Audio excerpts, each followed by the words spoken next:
ముందుగా 2వ దశలోనైక 1వ అధ్యాయము 3వ వచనం నుండి చదువుకుందాము. 2వ దశలోనైక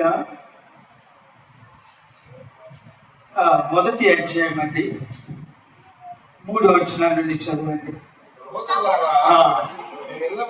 మేమెల్లప్పుడూ మిమ్మల్ని గూర్చి దేవునికి కృతజ్ఞతాస్తుతులు చెల్లించుట బంధువులు వహించున్నాము. ఏలయనగా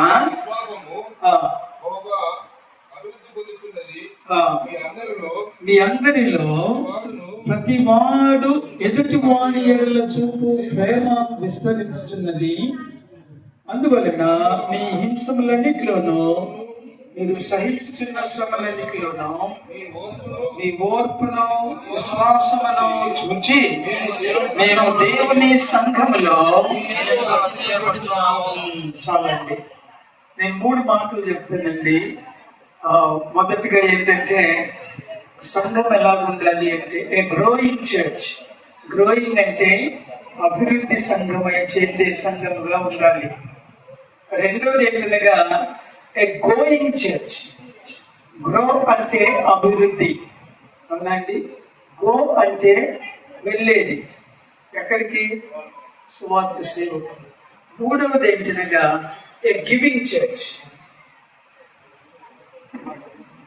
అది నేటి సంఘం ఎడల దేవుని యొక్క చిత్తము, దేవుని యొక్క ప్రణాళిక. సంఘము స్టాగ్నైజేషన్ అంటాం ఇంగ్లీష్ లో. అలాగే స్థిరంగా ఎక్కడేసేవరా గొంగలి అంటే అక్కడే అన్నట్టు ఉండకూడదు. సంఘములో అభివృద్ధి అనేది అత్యంత అవసరం అని చెప్పి నేను ప్రభు మేట విజ్ఞాపకం చేస్తున్నాను. చూడండి, ఇక్కడ ఏమంటాడంటే, మీ గురించి మేము దేవునికి కృతజ్ఞతాస్తుతులు చెల్లిస్తున్నాము, ఎందుకనగా మీ విశ్వాసము బహుగా అభివృద్ధి పొందుతున్నది. ఒకని క్రైస్తవత్వం అనేది అతని యొక్క విశ్వాసమును బట్టి మరి శ్రమలలో, కష్టాలలో, ఇబ్బందులలో స్థిరంగా ఉంటుందా ఉండదా అనేది తేలిపోతుందండి. ఒక కష్టంలో, ఒక శ్రమలో, ఒక దుఃఖంలో ఓ వ్యక్తి ఎలా స్పందిస్తాడో అదే అతని యొక్క లోని విశ్వాసానికి రుజువు.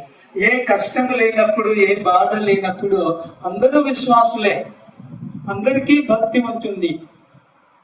ఇదే రీతిగా ఒక పల్లెలో 1983లో 1983 సంవత్సరంలో ఒక చర్చి కట్టాలని సప్తగిరి క్యాంప్ అంటారు దాన్ని, బల్లార్ దగ్గర, కన్నడ విలేజ్. సో అక్కడికి వెళ్ళి మందిరం కట్టాలని పోతే అక్కడ ఉన్నట్టు ఆయన అన్నాడు, సంఘస్థుడు ఆయన అన్నాడు, సార్ మాస్టర్ గారండి, మీరు ఇక్కడ చర్చి కట్టేదానికి వీలు లేదన్నాడు.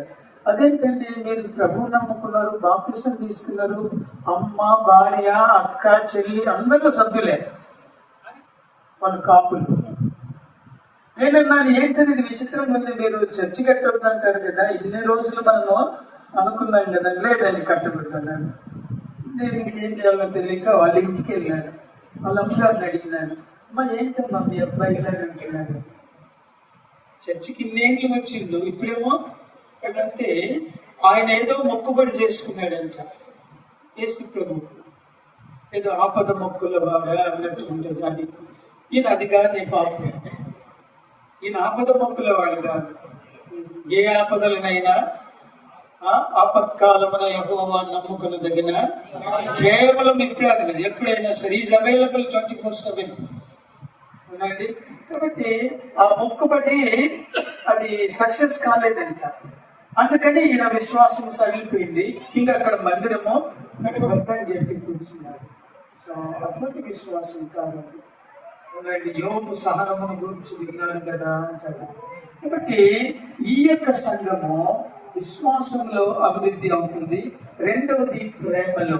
అక్కడ ఉంది చూడండి, మీ ప్రేమ ఎదుటి వాని ఎడల మీరు చూపు ప్రేమలో ఏమవుతున్నారు, మీరు విస్తరిస్తున్నారు. వాళ్ళు ప్రేమించడంలో ఇంతకుముందు ఒకరి ఎడల సంఘంలో ఇష్టం లేకపోయినా ప్రేమలో విస్తరించడంలో సంఘంలో ఉన్న వారందరూ పరస్పర ప్రేమ అనేది ఇదే ఉండాలి.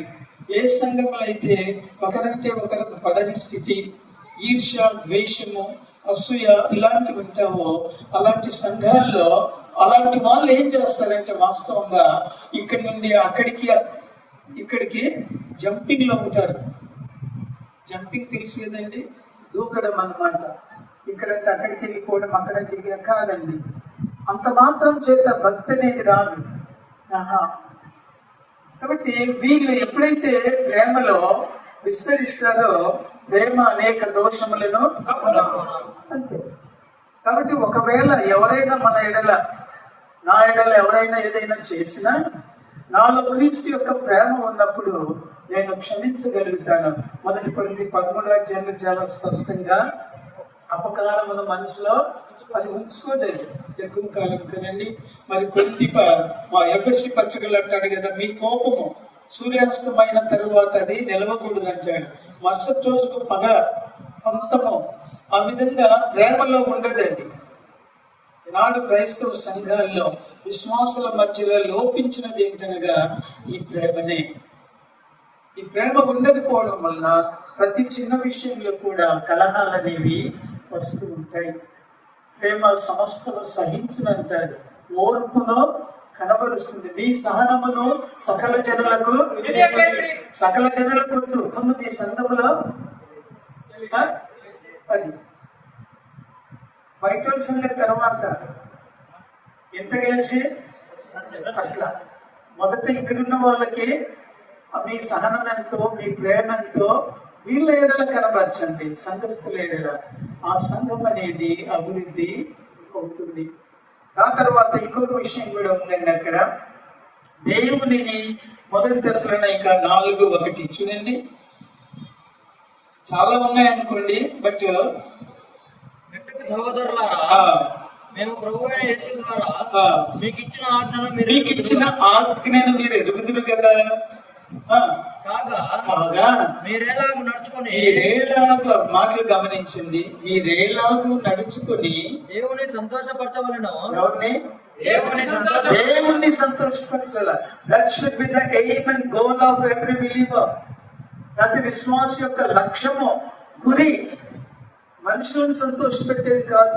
నేను ఇప్పటికీ మనుషులను సంతోషపెట్టేవాడనైతే దేవుని సంతోషపెట్టేవాడిని కాదు. ఈ కెనాట్ ప్లీజ్ బోత్. ఇప్పుడు అన్నారు కదా సార్ మాట్లాడుతూ, పిలిచేది నాకు ఇష్టమే. ఎక్కడికి కానీ లేదు ఉండేది. మరి అందుకే కట్టలేదో ఏమో సార్, నాకు తెలియదు. అందరినీ పిలవాల్సి వచ్చిందండి. ఆయనకు ఆయన బాగా విషయాలకు కట్టారు. ఓకే, సో అది నిజం. ఒకసారి ఆర్ఆర్కే మూర్తి గారు అక్కడ బెంగళూరులో మిస్పా చర్చికి వచ్చినారు. మిస్పా చర్చికి ఎవరో పెట్టుకున్నారు, అక్కడ పెట్టినారు. నేను కూడా వెళ్ళటం జరిగింది. అప్పుడు ఆయన ఒక మాట అన్నాడు, అందరూ బాసులే, దాసులు ఎవరు? అందరికి ఇంటికి రావాలనే ఉంటుంది కదండి. ఒకసారి నా ఫ్రెండ్ కూడా పిలిచినాడు. ఇక్కడ ఎవరైనా హైదరాబాద్ పాస్టర్ పెద్ద ఆయన సతీష్ కుమార్ వచ్చినాడు. రిచర్డ్స్ టౌన్ లో మీటింగ్ పెట్టినాడు. మీటింగ్ పెట్టినప్పుడు నన్ను పిలిచినాడు నా ఫ్రెండ్. గురయ్య నువ్వు రా మీటింగ్ అంటే చూద్దాం లేబ్బా, వీలైతే వస్తాను. నేను మామూలుగా మీటింగ్లోకి వెళ్ళినండి. క్లియర్. 46 సంవత్సరాలు బెంగళూరులో ఉండి 3 మీటింగ్లు కూడా నేను వెళ్ళలేదు.